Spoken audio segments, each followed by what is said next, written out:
So there you go. That's Scarborough Fair Canticle from Simon and Garfunkel's 1966 release, Parsley, Sage, Rosemary, and Thyme. It comes in at number 65 on our list here.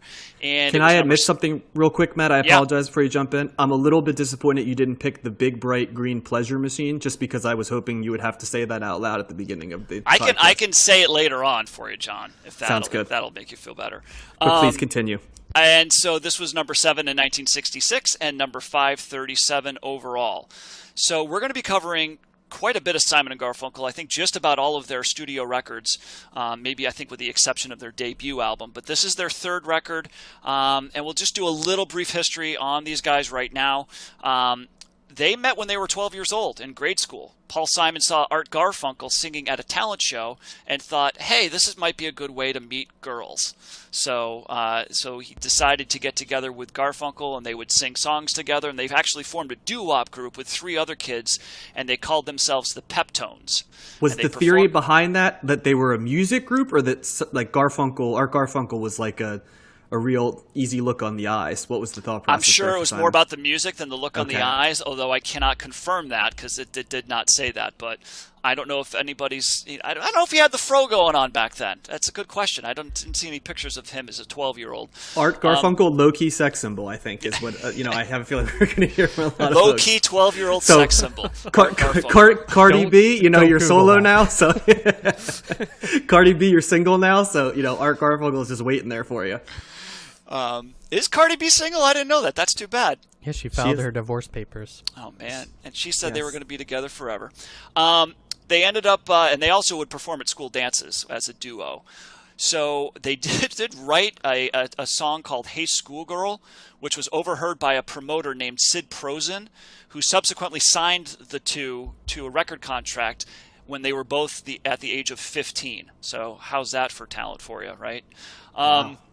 So they were under the record company, and they assumed the name Tom and Jerry, and Art Garfunkel nicknamed himself Tom Graff, which was a reference to his affinity for mathematics. So I don't know how the girls felt about that, but he loved math. So I'm going to go ahead and guess poorly. That's how the girls felt about it, especially the 15-year-old girls.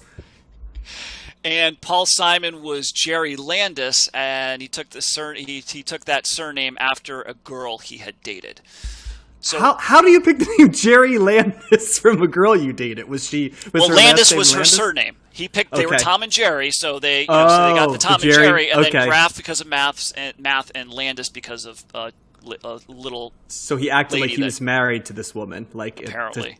That's so Simon and Garfunkel. And he didn't like math, I guess. So I guess not enough to name himself after math. He liked domestic bliss instead. It is, yes. So it did become the song "Hey Schoolgirl" did become a hit, but partly due to a payola scheme where Prozin paid DJs to play it. So there was a little bit, the DJs were getting a little taste on the other end. So that's called representation right there, my friend. That's exactly right. Yes, that is a good promoter and manager. They did graduate high school. They went off to college. They continued to kind of write songs, and Paul Simon did collaborate with, again, here's another name that keeps popping up, Gary Goffin and Carole King. I was going to say, is it Carole King? She's everywhere. The royalties that they must be getting it must be insane for two people to be. Yeah. So Simon graduates from college in 1963, and then they get back together. They start performing as a duo, and then they caught the attention of Tom Wilson, combing the stacks trivia. Where do we know Tom Wilson from? Last week. He was the gentleman that signed the Mothers of Invention, trying to find the next Rolling Stones. So I was going to say, he is not one of the Wilson brothers of Beach Boys fame. No. He did the song that sounded different than the rest, right? Yeah. It's I don't know what it is, but it's not a blues band. So Tom Wilson signs that, and he's much more satisfied with the output of Simon and Garfunkel. It was more true to form, I think. And this is where they auditioned a new song to get them signed with Columbia called "The Sounds of Silence." So I didn't realize that was a song that Simon had written at such a young age. So eventually Simon insists on changing their name to Simon and Garfunkel, which they do, and they release their first album, which did not sell too well. So after that, Simon basically goes off to England, and he's writing and performing, and a number of the songs that appear on this record were written by Paul Simon while he was in England. And also some of the songs that are on here are also on his debut album. So there was a little bit of crossover there. So that's a little history of the band. This album was recorded over 8 months, from December of 1965 to August of 1966, and it was a longer process than their previous record, which was kind of rushed. We are going to be talking about that, and that was The Sound of Silence. But this is the first time that the band really felt like, or the group, I should say. I don't know. Can you call a duo like this a band? Well, they probably have backing musicians, right? Or did they not? There's backing musicians on it, but I mean, they're not. It's Simon and Garfunkel. I would call them an act, perhaps, or a duo. Yes, that's probably That's at what point is a band not a band? But this act took a lot more control over the production. Paul Simon. This is the album that he really wanted to, control the direction of the production and where it was going. So that was something that the both of them had noted in subsequent interviews.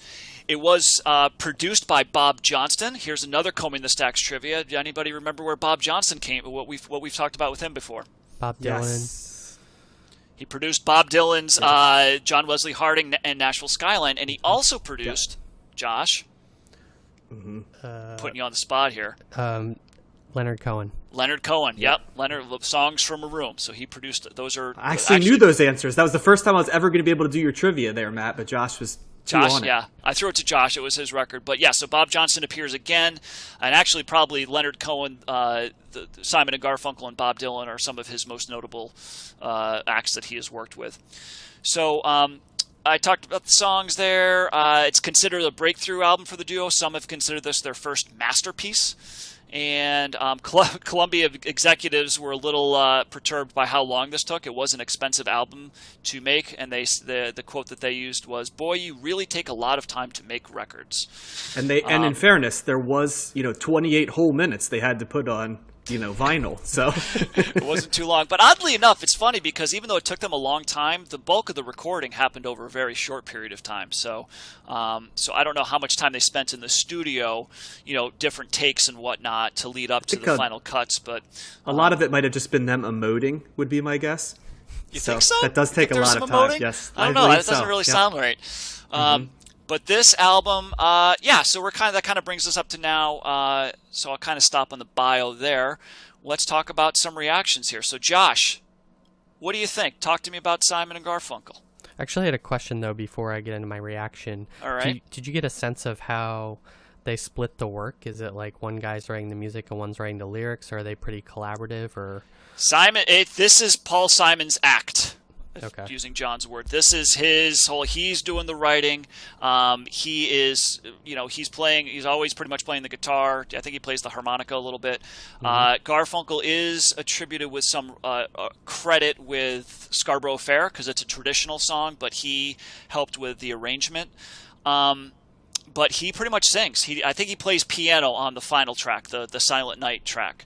But other than that, he is off to the side and he's there for his voice. So that's the majority of what his role is throughout, not just with this album, but throughout most of their albums as well. Gotcha. Okay, thank you. I really like this album. I was surprised. There's a lot of different sounds going on, different musical styles referenced in this album. All the songs that I had not heard before, I've heard the big hits like Homeward Bound and Scarborough Fair, and but the other ones like Big Bright Green Pleasure Machine, that was great. Dangling Conversation was great. A Simple Desultory Philippic, which sounds like a Dylan diss track or something. Did you get some vocabulary words? Did you get some SAT words in on that, Josh? Yeah, I had to Google those. Don't worry, we'll be talking lyrics during my section. Yeah, that was great. I really liked most of the songs on this album, actually, and there was only a few that didn't really work for me, like the last song. And I get what they're going for with the news and Silent Night contrasting, but it's I wasn't into it. And I like all of the, you can kind of already see later Paul Simon in this, where he is experimenting with different world styles, world musical genres, and referencing different things and mixing it up. I thought it was great. Right on. John. So I'd promised myself I wasn't going to go long on any albums this week, and then you give me this one, which I feel like my answer I need to give some context on. If you had said to me before the podcast, what are the 3 most challenging types of music for you? I would say sort of droning techno music, which Simon and Garfunkel does not fit. World music created by white people, which of course Paul Simon was a pioneer in that field, and folk music, right? Those are the 3 that pretty much everything else is there. However, what I've really loved about this podcast has been, I listened to a Pink Floyd album, and I would have multiple times, and I would have told you I'm not a huge Pink Floyd fan, but it played it even, right? I've listened to psychedelic rock and liked some and disliked other stuff, which is an easy genre for me. And Dylan, who I'm not normally a fan of, both albums we've covered I've loved. Yeah. So I was really interested in listening to Simon and Garfunkel because my hot take would have been, just not my thing. The first time I listened to it, I did not love this album. The second time I listened to it, I came to appreciate this album. And so I would say this is the first time I'm going to say this on Combing the Stacks, but while I personally wouldn't for myself recommend the album, I would recommend the album for others listening, because I think there's a large cross-section of the audience that will really like this album. And it is such a definitive strengths and weaknesses album for me. Even down to some of the songs. The songs are either very good or just brutal to listen to for me. Like the last track that Josh mentioned, the Silent Night track, is like every cliche of folk and cheesy mashups together, and I just groaned like listening to it, and both times. The Dangling Conversation like actually had a line that said, "And you read your Emily Dickinson and I read my Robert Frost." So I was like, oh God, like just that's just like. But there were other times where the lyrics were good. So, and that's the thing, the album has some tracks that to me are very profound, like Patterns is just a great song. Mm-hmm. It sounds great, it's atmospheric, and the lyrics are good. And then there's other things, I keep picking on the Dangling Conversation, but that in particular, the lyrics just were brutal. John, would it surprise you to learn that is one of the 4 singles on this record? No, because the music, the music and and that's one thing I want to mention. Simon and Garfunkel especially Art Garfunkel, have beautiful voices. And nothing overstays its welcome, which I also appreciated. It's just, I chalk this one up to folk as a difficult genre for me. I can appreciate how good they are at it, and I can appreciate why this album is as popular as it is, and why it sort of falls into their transition into it being considered a masterpiece. Because if you are a fan of folk music, of sort of, I would say like emotional, like there's not a lot of testosterone in this album. You know what I mean? It's definitely a very, it's pretty wussy, isn't it? It's wuss rock, right? Is it even, if you can even call it rock? It's not fair. I mean, I don't want to say that, when people are sharing their emotions that they're wusses. I don't want to perpetuate that, but definitely it's a lot of like, I got my coffee and, and then I'm thinking about the world, and I was thinking about the way you sigh, and it's like, it's great, but you know what I mean? After a while, it's kind of like, okay, Paul Simon, like, I get it. You know what I mean? You feel so deeply about the world. So, that's where I stand right there. I would say, and you're a guy that likes his loud, big guitars too in music. A lot of times. I do, and I definitely do like stuff that can be more emotional and singer-songwritery and stuff. But the folk sound, it's funny because I was reading a piece today with your boy, my man, whose name I always mispronounce, and you always love when I mispronounce it, but Sufjan Stevens, right? Sufjan. I like that. That's better. Yep. I was going to say, as I always say it, but who we are going to cover, I believe, if I'm not mistaken, on multiple in the 2000s. years from now. Yeah, yeah. Yes, but there's a great actual piece on him in the Atlantic today, and he said, I consider myself a folk singer, but after a while you get bored and I get tired of folk music, and I feel like that's a little bit what it is like for me. Like when even the folk singers like Dylan and he are saying it, I feel like the genre has its limits, right? And that's the only thing I'd say is that if you are not a fan of folk music, I don't know if this album's going to win you over to it. Yeah, I don't know.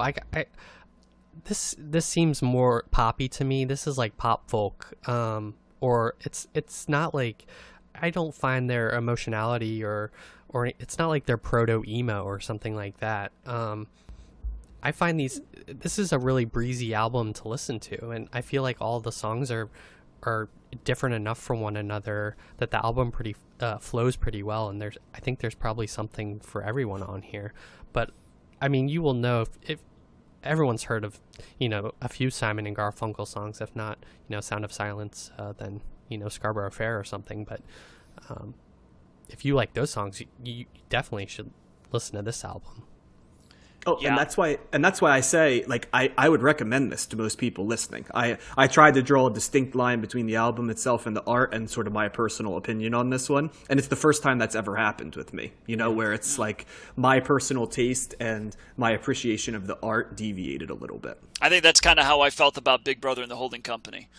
It's like, a recognition of this isn't my thing. I never did anything for me that much, but I can see why people like this, and if this can totally be your thing. And I think that's that's well, fair. And that's interesting because that's Janis Joplin making like testosterone-driven rock, and this is like two dudes making sort of like estro rock.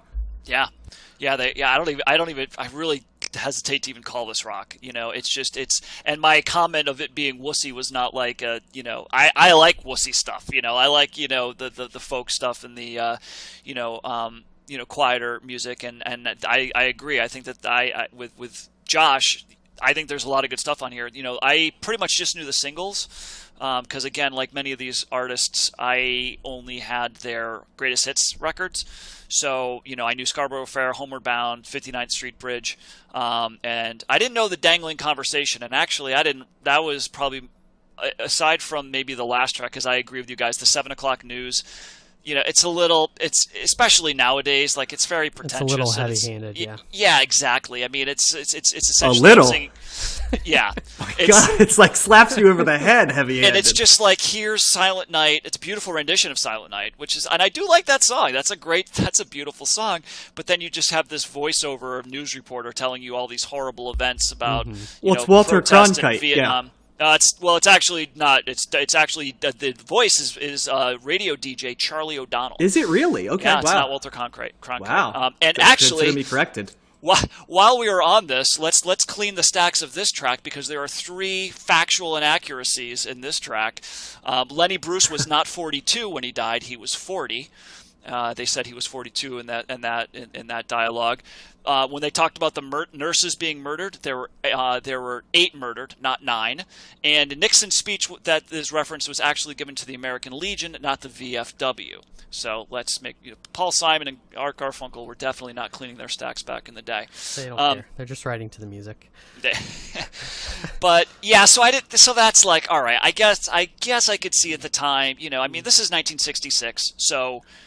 A very tumultuous, the very beginnings of a very tumultuous time in America. So, and that was kind of the thing, right? Lots of protest stuff. So I get that it really doesn't age well, and maybe it never was, a good thing, for people.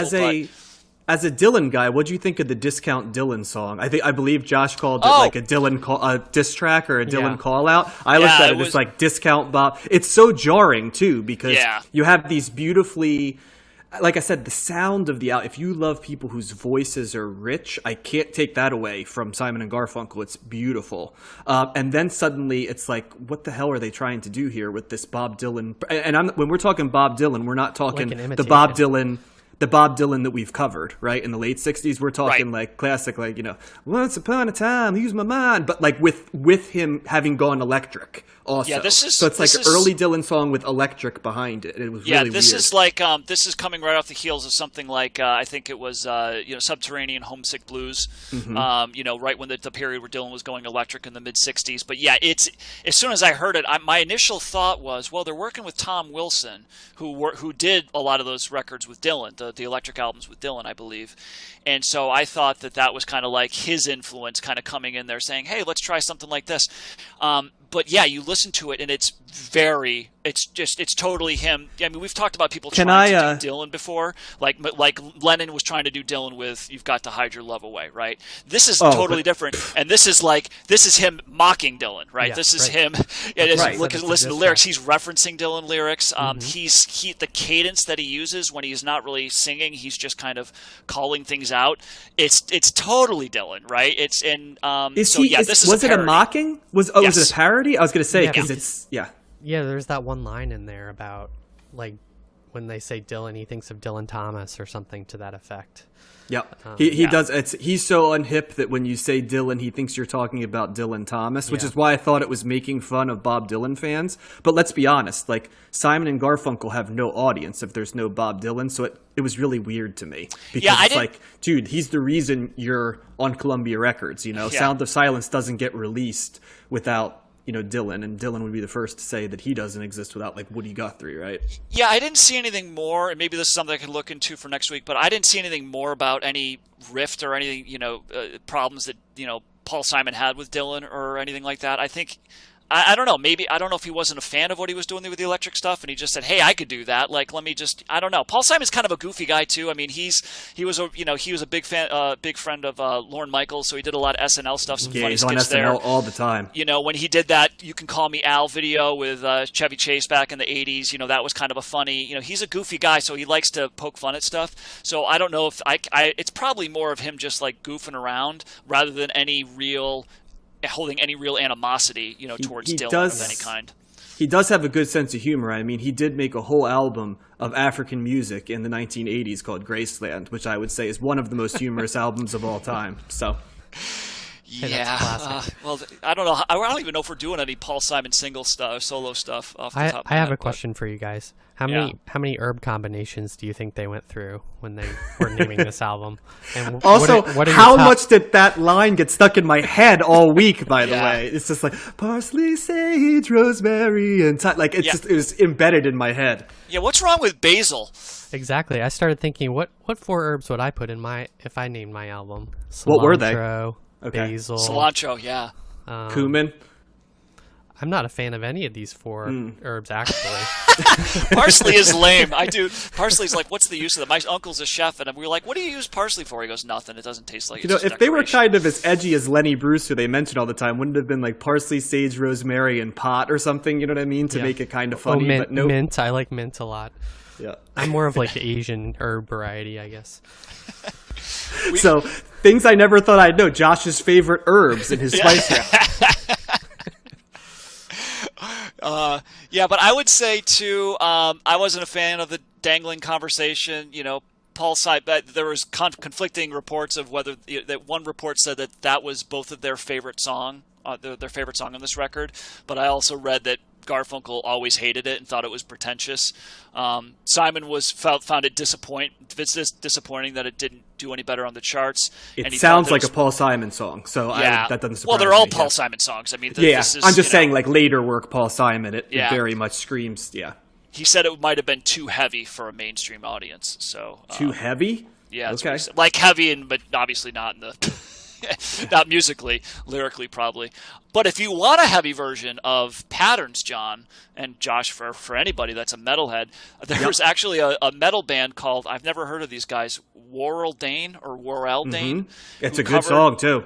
Who covered Patterns on their 2008 record, Praises to the War Machine. So I listened to it. It sounds nothing like the Simon and Garfunkel, and it is awesome. That is true. And the album cover's pretty cool too. And the Simon and Garfunkel song is very good too. It's probably my second favorite track on the album. Patterns behind it's very good. The 59th Street Bridge song. Oh, that was your favorite? Yes. Simon called that. He hated that song. apparently. Well, I don't like Paul Simon's solo work, so it totally makes sense. Makes sense. Because, So I actually thought with Patterns, I thought it was interesting. I was looking at the instruments that were being used on this record, and it sounds like with the bongo drums, and the way the guitar is being played, it sounds like an Indian like instrumental That's kind what of I heard. sitar thing. Yep. But it's not. There's no mention of a sitar, at least on Wikipedia. So I'm guessing it was just a guitar effect. But yeah, there wasn't much. I think Dangling Conversation and the last track, I think, were the only ones I really didn't care for too much. But there's some upbeat stuff, and I will say it now. The the big bright green pleasure machine is a fun song. It's a very upbeat, a danceable song. A lot of these songs too were actually put on the Graduate soundtrack, which I'll probably talk about in another Simon and Garfunkel episode, because they were featured prominently on the Graduate soundtrack around this time, and so some of these songs were featured in that film. But I really like Simon and Garfunkel. My wife was making the complaint. She's like, "Oh God, we have to listen to Simon and Garfunkel for the entire week?" And I was like, "They're not. What are you talking about?" And then I'm like, "What about Cecilia?" She goes, "Oh yeah, that's a good song, right?" And so I listened to like 3 or 4 songs. She's like, "Okay, they're pretty good." I was like, "Yeah, they're pretty good. Like, don't lump them with like James Taylor or something like that. Like I think that they branch out a little bit." In fairness to James Taylor, they are cousins. You may like Simon and Garfunkel better, but they do the same thing. Definitely. That's more of a personal thing for me. I don't mean to dump on this album. There's a lot of good songs. Patterns is good. Homeward Bound, it's one of those songs you may not recognize the name of it now, but the second you hear it, you'll know it. Yeah. Like I said, the 59th Street Bridge song I thought was kind of a cool idea. There's a lot to even Scarborough Fair Canticle is good. That's a pretty song. Like I said, some of the songs actually are very good lyric-wise, in my opinion, too. Like Cloudy's a good song lyrically. There's some, but then there's ones that are just made me groan. What did you think of For Emily, Wherever I May Find Her? We haven't talked about that yet. Is any thoughts on that from either of you? As a song, it just was kind of there. It didn't stand out compared to the earlier stuff. Lyrically, it's kind of ridiculous. While Josh is talking, I'll find some stuff. There was something in it that made me think of David Bowie. I don't know if it was the way he was singing or some kind of musical notes or something, but it made me think of that. It features lyrics like, "What a dream I had, pressed in organdy, clothed in crinoline of smoky burgundy." So that should give you an idea, kind of. Well, it's the reason I ask is because that's a lot of it's widely considered one of Garfunkel's best vocal performances. It is. It's beautiful. His singing. He really shines on that, and that's where he's great with the harmonies, but songs like this, Bridge Over Troubled Water, where it's just him doing solo, his voice is outstanding, and this has been that's one of the songs that are that's brought up when you're talking about great vocal performances by the act. Also, I saw that, and it's been covered by a lot of people as well, including Red Hot Chili Peppers' John Frusciante in Red Hot Chili Peppers concerts. So I didn't see anything more about that. I don't know if he's actually singing it or if he's just playing a guitar rendition of it. I don't think he sings much with the Red Hot Chili Peppers. So if he does, that would be an amazing challenge to take on, to sing that song, because it is quite complex musically. But lyrically, it's probably a little bit more ridiculous. And that's the strength to me of the album, is that the compositions of the song that Simon does, I have to give him credit. They don't, like I said, they don't overstay their welcome, and they're really masterfully done. And both of their voices are great in their harmonies, but Art Garfunkel's in particular, I can always pick his out, and he does have a beautiful voice. So 2 pluses for the album.